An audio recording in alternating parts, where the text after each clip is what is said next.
اعوذ باللہ من الشیطان الرجیم بسم اللہ الرحمن الرحیم اما بعد فإن خیر الحدیث کتاب اللہ وخیر الہدی ہدی محمد صلی اللہ علیہ وسلم وشر الامور محدثاتها وکل بدعۃ ضلالہ۔ بسم اللہ الرحمن الرحیم، شروع اللہ کے نام سے جو نہایت مہربان رحم والا ہے۔ کیا بسم اللہ قرآن کریم کی مستقل آیت ہے؟ صحابہ رضی اللہ عنہ نے اللہ کی کتاب کو اسی سے شروع کیا۔ علماء کا اتفاق ہے کہ بسم اللہ الرحمن الرحیم سورہ نمل کی ایک آیت ہے، البتہ اس میں اختلاف ہے کہ وہ ہر سورت کے شروع میں خود مستقل آیت ہے یا ہر سورت کی ایک مستقل آیت ہے جو اس کے شروع میں لکھی گئی ہے۔ ہر سورت کی آیت کا جزو ہے یا صرف سورت فاتحہ ہی کی آیت ہے اور دوسری سورتوں کی نہیں؟ صرف ایک سورت کو دوسری سورت سے علیحدہ کرنے کے لیے لکھی گئی ہے اور خود آیت نہیں ہے۔ علماء سلف اور متاخرین کا ان آراء میں اختلاف چلا آتا ہے، ان کی تفصیل اپنی جگہ پر موجود ہے۔ سنن ابی داؤد میں صحیح سند کے ساتھ حضرت ابن عباس رضی اللہ تعالی عنہ سے روایت ہے کہ رسول اللہ صلی اللہ علیہ وسلم سورتوں کی جدائی نہیں جانتے تھے جب تک آپ پر بسم اللہ الرحمن الرحیم نازل نہیں ہوتی تھی۔ یہ حدیث مستدرک حاکم میں بھی ہے۔ ایک مرسل حدیث میں یہ روایت ہے، حضرت سعید بن جبیر سے بھی مروی ہے، چنانچہ صحیح ابن خزیمہ میں حضرت ام سلمہ سے روایت ہے کہ رسول اللہ صلی اللہ علیہ وسلم نے بسم اللہ کو سورۃ فاتحہ کے شروع میں نماز میں پڑھا اور اسے ایک آیت شمار کیا، لیکن اس کے ایک راوی عمر بن ہارون بلخی ضعیف ہیں۔ اسی مفہوم کی ایک روایت حضرت ابو ہریرہ سے بھی مروی ہے۔ حضرت علی، حضرت ابن عباس، حضرت عبداللہ بن عمر، حضرت عبداللہ بن زبیر، حضرت ابو ہریرہ رضی اللہ تعالیٰ عنہم، حضرت عطا، حضرت طاؤس، حضرت سعید بن جبیر، حضرت مکحول اور حضرت زہری رحم اللہ کا یہی مذہب ہے کہ بسم اللہ ہر صورت کے آغاز میں ایک مستقل آیت ہے سوائے صورت براءت کے۔ ان صحابہ اور تابعین کے علاوہ حضرت عبداللہ بن مبارک، امام شافعی، امام احمد اور اسحاق بن راہویہ اور ابو عبیدہ قاسم بن سلام رحم اللہ کا بھی یہی مذہب ہے۔ البتہ امام مالک، امام ابو حنیفہ رحمۃ اللہ علیہ اور ان کے ساتھی کہتے ہیں کہ بسم اللہ نہ تو سورت فاتحہ کی آیت ہے نہ کسی اور سورت کی۔ امام شافعی کا ایک قول یہ بھی ہے کہ بسم اللہ سورت فاتحہ کی تو ایک آیت ہے لیکن کسی اور سورت کی نہیں۔ ان کا ایک قول یہ بھی ہے کہ ہر سورت کے اول کی آیت کا حصہ ہے، لیکن یہ دونوں قول غریب ہیں۔ داؤد کہتے ہیں کہ ہر سورت کے اول میں بسم اللہ ایک مستقل آیت ہے، سورت میں داخل نہیں۔ امام احمد بن حنبل رحمۃ اللہ علیہ سے بھی یہی روایت ہے۔ ابو بکر رازی نے ابو حسن کرخی رحمۃ اللہ علیہ کا بھی یہی مذہب بیان کیا ہے، جو امام ابو حنیفہ رحمۃ اللہ علیہ کے بڑے پایا کے ساتھی تھے۔ یہ تو تھی بحث بسم اللہ کے سورت فاتحہ کے آیت ہونے یا نہ ہونے کی۔ صحیح مذہب یہی معلوم ہوتا ہے کہ جہاں کہیں قرآن پاک میں یا شریفہ ہے وہاں مستقل آیت ہے، واللہ عالم۔ بسم اللہ بآواز بلند یا دبی آواز سے؟ اب اس میں بھی اختلاف آیا کہ اسے بآواز بلند پڑھنا چاہیے یا پست آواز سے۔ جو لوگ اسے سورۃ فاتحہ کی آیت نہیں کہتے وہ تو اسے بلند آواز سے پڑھنے کے بھی قائل نہیں۔ اسی طرح جو لوگ اسے سورۃ فاتحہ سے الگ ایک آیت مانتے ہیں وہ بھی اس کے پست آواز سے پڑھنے کے قائل ہیں۔ رہے وہ لوگ جو کہتے ہیں کہ یہ ہر سورت کے اول سے ہے، ان میں اختلاف ہے۔ شافعی رحمۃ اللہ علیہ کا مذہب ہے کہ سورۃ فاتحہ اور ہر سورت سے پہلے اسے اونچی آواز میں پڑھنا چاہیے۔ صحابہ، تابعین اور مسلمانوں کے اگلے اور پچھلے اماموں کی جماعت کا یہی مذہب ہے۔ صحابہ میں سے اسے اونچی آواز سے پڑھنے والے حضرت ابو ہریرہ، حضرت ابن عمر، ابن عباس، حضرت معاویہ رضی اللہ عنہم ہیں۔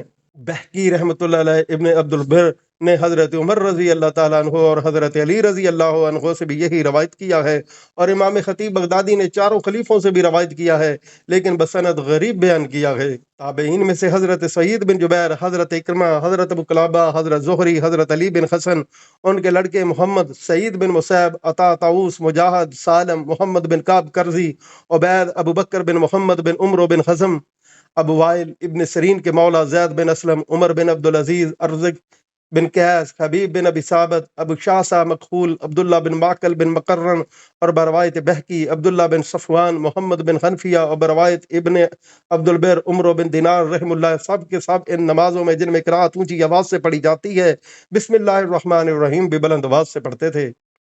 ایک دلیل تو اس کی یہ ہے کہ جب یہ آیت سورۃ فاتحہ میں سے ہے تو پھر پوری سورت کی طرح یہ بھی اونچی آواز سے ہی پڑھنی چاہیے۔ علاوہ ازیں سنن نسائی، صحیح ابن خزیمہ، صحیح ابن مستدرک حاکم میں مروی ہے کہ حضرت ابو ہریرہ رضی اللہ تعالیٰ عنہ نے نماز پڑھائی اور قرات میں اونچی آواز سے بسم اللہ الرحمن الرحیم بھی پڑھی، اور فارغ ہونے کے بعد فرمایا میں تم سب سے زیادہ رسول اللہ کے ساتھ نماز میں مشابہ ہوں۔ اس حدیث کو دارقطنی، خطیب اور بہقی وغیرہ نے صحیح کہا ہے۔ ابو داؤد اور ترمذی میں ابن عباس سے روایت ہے کہ رسول اللہ صلی اللہ علیہ وسلم نماز کو بسم اللہ الرحمن الرحیم سے شروع کیا کرتے تھے۔ امام ترمذی فرماتے ہیں یہ حدیث ایسی زیادہ صحیح نہیں۔ مستدرک حاکم میں انہی سے روایت ہے کہ حضور بسم اللہ الرحمن الرحیم کو اونچی آواز سے پڑھتے تھے۔ امام حاکم نے اسے صحیح کہا ہے۔ رسول اللہ صلی اللہ علیہ وسلم کا انداز قراءت صحیح بخاری میں ہے، حضرت انس رضی اللہ تعالیٰ عنہ سے سوال کیا گیا کہ رسول اللہ صلی اللہ علیہ وسلم کی قراءت کس طرح تھی؟ فرمایا کہ ہر کھڑے لفظ کو آپ لمبا کر کے پڑھتے تھے، پھر بسم اللہ الرحمن الرحیم پڑھ کر سنائی۔ بسم اللہ پر مد کیا، الرحمن پر مد کیا، الرحیم پر مد کیا۔ مسند احمد، سنن ابو داؤد، صحیح ابن خزیمہ اور مستدرک حاکم میں حضرت ام سلمہ رضی اللہ تعالیٰ عنہا سے روایت ہے کہ رسول اللہ صلی اللہ علیہ وسلم ہر آیت پر رکتے تھے اور آپ کی قراءت الگ الگ ہوتی تھی، جیسے بسم اللہ الرحمن الرحیم، پھر ٹھہر کر الحمدللہ رب العالمین، پھر ٹھہر کر الرحمن الرحیم، پھر ٹھہر کر مالک یوم الدین۔ دارقطنی اسے صحیح بتاتے ہیں۔ امام شافعی رحمۃ اللہ علیہ اور امام حاکم رحمۃ اللہ علیہ نے حضرت انس رضی اللہ تعالیٰ عنہ سے روایت کی ہے کہ حضرت معاویہ رضی اللہ تعالیٰ عنہ نے مدینہ میں نماز پڑھائی اور بسم اللہ نہ پڑھی تو جو مہاجر صاحب وہاں موجود تھے انہوں نے ٹوکا، چنانچہ پھر جب نماز پڑھانے کو کھڑے ہوئے تو بسم اللہ پڑھی۔ غالباً اتنی ہی احادیث و آثار اس مذہب کی حجت کے لیے کافی ہیں، باقی رہے اس کے خلاف آثار، روایات، ان کی سندیں، ان کی تعلیل، ان کا ضعف اور ان کی تقاریر وغیرہ، ان کا دوسرے مقام پر ذکر ہے۔ دوسرا مذہب یہ ہے کہ نماز میں بسم اللہ کو زور سے نہ پڑھنا چاہیے۔ خلفائے اربعہ اور عبداللہ بن معقل، تابعین اور بعد والوں کی جماعتوں سے یہی ثابت ہے۔ ابو حنیفہ، ثوری اور امام احمد بن حنبل رحمہ اللہ کا بھی یہی مذہب ہے۔ امام مالک رحمۃ اللہ علیہ کا مذہب ہے کہ سرے سے بسم اللہ پڑھے ہی نہیں، نہ تو آستہ نہ بلند۔ ان کی دلیل ایک تو صحیح مسلم والی حضرت عائشہ رضی اللہ تعالیٰ عنہا کی روایت ہے کہ رسول اللہ صلی اللہ علیہ وسلم نماز کو تکبیر سے اور قراءت کو الحمدللہ رب العالمین سے شروع کیا کرتے تھے۔ صحیحین میں ہے، حضرت انس بن مالک رضی اللہ تعالیٰ عنہ فرماتے ہیں میں نے نبی صلی اللہ علیہ وسلم اور حضرت ابو بکر رضی اللہ تعالیٰ عنہ اور حضرت عمر اور حضرت عثمان رضی اللہ عنہم کے پیچھے نماز پڑھی، یہ سب الحمدللہ رب العالمین سے شروع کیا کرتے تھے۔ مسلم میں ہے کہ بسم اللہ نہیں پڑھتے تھے، نہ تو قراءت کے شروع میں نہ اس قراءت کے آخر میں۔ سنن میں حضرت معقل رضی اللہ تعالیٰ عنہ سے بھی یہی مروی ہے۔ یہ ہے دلیل و نائمہ کہ بسم اللہ آستہ پڑھنے کی۔ یہ خیال رہے کہ یہ بڑا اختلاف نہیں، ہر ایک فریق دوسرے نماز کی صحت کا قائل ہے۔ فالحمدللہ بسم اللہ کا مطلق نہ پڑھنا تو ٹھیک نہیں، بلند و پست پڑھنے کی حدیث میں اس طرح تطبیق ہو سکتی ہے کہ دونوں جائز ہیں، گو پست پڑھنے کی حدیث قدر زوردار ہیں، واللہ عالم۔ فصل بسم اللہ کی فضیلت کا بیان۔ تفسیر ابن ابی حاتم میں ہے کہ حضرت عثمان بن عفان رضی اللہ تعالیٰ عنہ نے رسول اللہ صلی اللہ علیہ وسلم سے بسم اللہ الرحمن الرحیم کی نسبت سوال کیا۔ آپ نے فرمایا یہ اللہ تعالیٰ کا نام ہے، اللہ تعالیٰ کے بڑے ناموں اور اس میں اس قدر نزدیکی ہے جیسے آنکھ کی سیاہی اور سفیدی میں۔ ابن مردویہ میں بھی یہی روایت ہے۔ ابن مردویہ یہ بھی روایت کرتے ہیں کہ رسول اللہ صلی اللہ علیہ وسلم نے فرمایا جب عیسیٰ علیہ السلام کو ان کی والدہ نے معلم کے پاس بٹھایا تو اس نے کہا لکھیے بسم اللہ۔ حضرت عیسیٰ علیہ السلام نے کہا بسم اللہ کیا ہے؟ استاد نے جواب دیا میں نہیں جانتا۔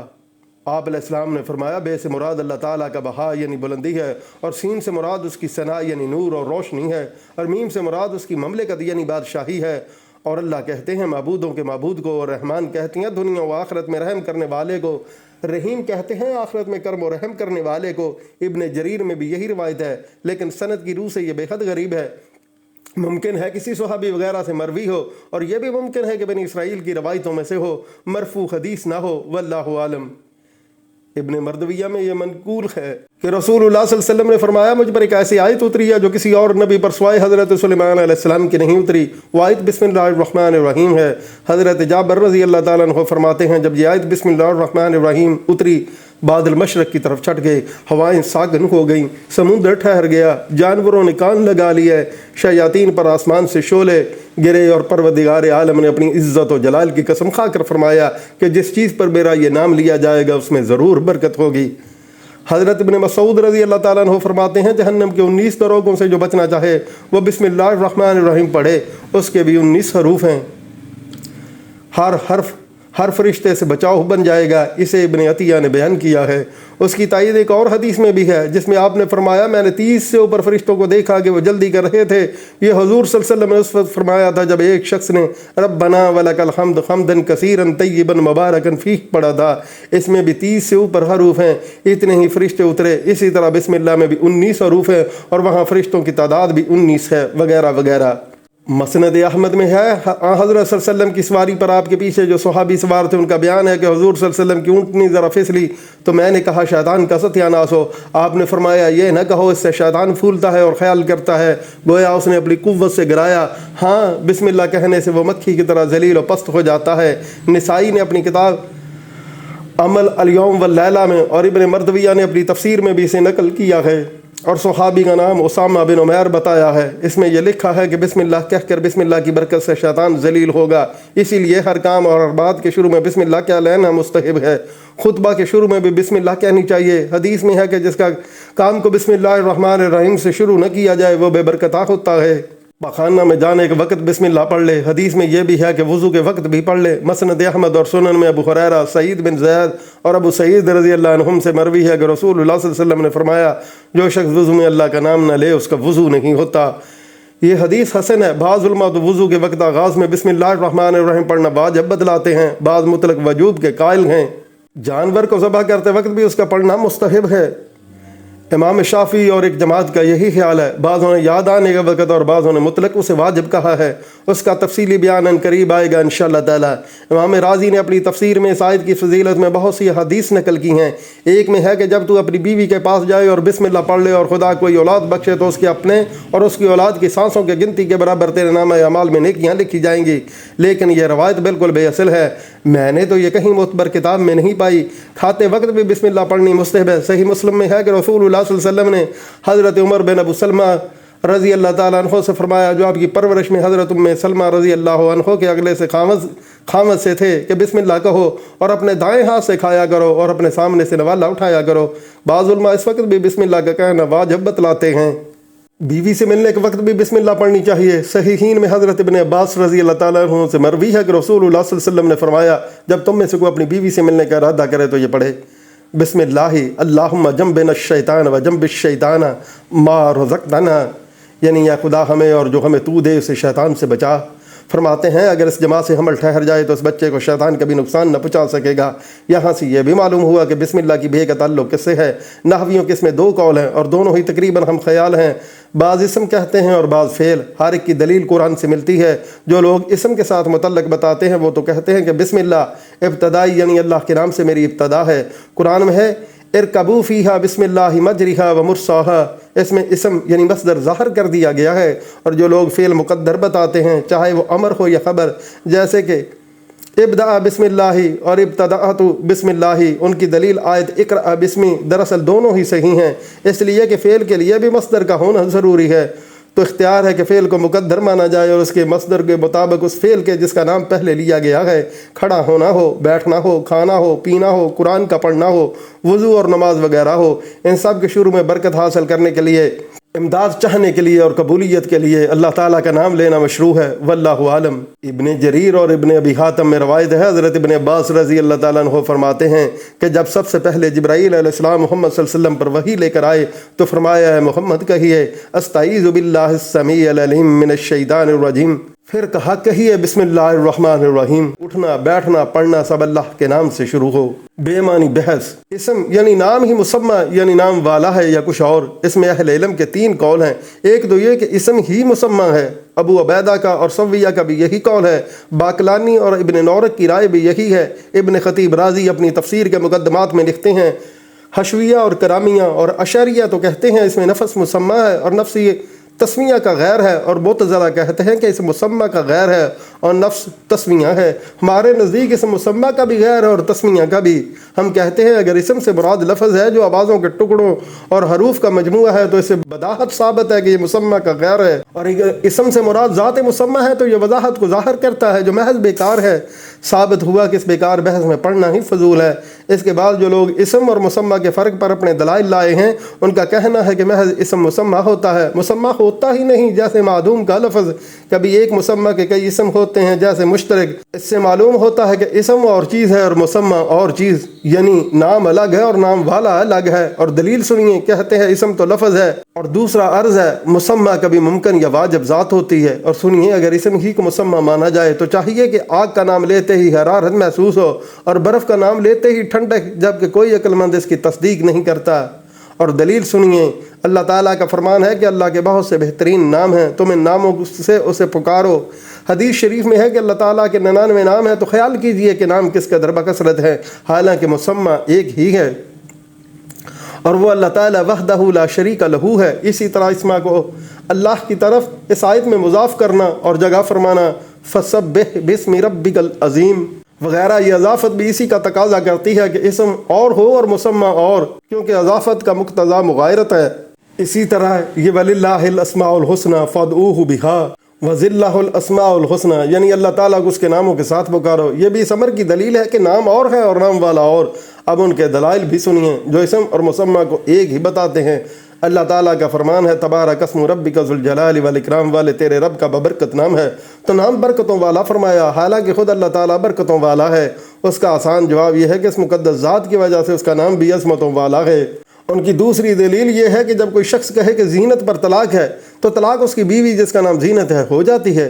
اگر نام اور نام والے میں فرق ہوتا تو نام پر طلاق پڑتی، نام والی پر کیسے پڑ جاتی؟ اس کا جواب یہ ہے کہ اس سے مراد یہی ہوتی ہے کہ اس ذات پر طلاق ہے جس کا نام زینت ہے۔ تسمیہ کا اسم سے الگ ہونا اس دلیل کی بنا پر ہے کہ تسمیہ کہتے ہیں کسی کا نام مقرر کرنے کو، اور ظاہر ہے یہ اور چیز ہے اور نام والا اور چیز ہے۔ راضی کا قول یہی ہے۔ سب کچھ تو لفظ با اسم کے متعلق ہے، اب لفظ اللہ کے متعلق سنیے۔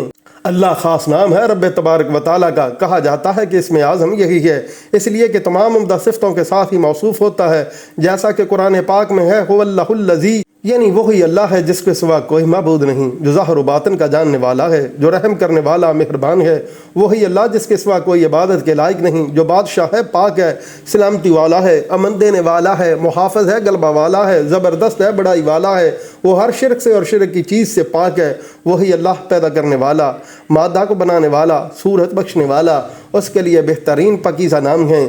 آسمان و زمین کی تمام چیزیں اس کی تسبیح کرتی ہیں، وہ عزتوں و حکمتوں والا ہے۔ ان آیتوں میں تمام نام صفاتی ہیں۔ نام اور لفظ اللہ ہی کی صفت ہے، یعنی اصلی نام اللہ ہے۔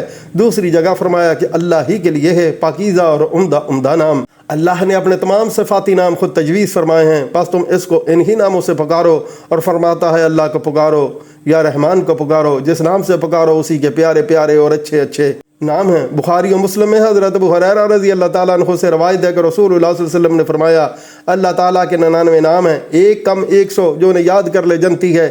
ترمذی اور ابن ماجہ کی روایت میں ان ناموں کی تفصیل بھی آئی ہے، اور دونوں کی روایتوں میں الفاظ کی کچھ تبدیلی کچھ کمی زیادتی بھی ہے۔ راضی نے اپنی تفسیر میں بعض لوگوں سے روایت کی ہے کہ اللہ تعالیٰ کے 5000 نام ہیں، 1000 تو قرآن شریف میں اور صحیح حدیث میں ہیں، اور 1000 تورات میں اور 1000 انجیل میں اور 1000 زبور میں اور 1000 لوح محفوظ میں۔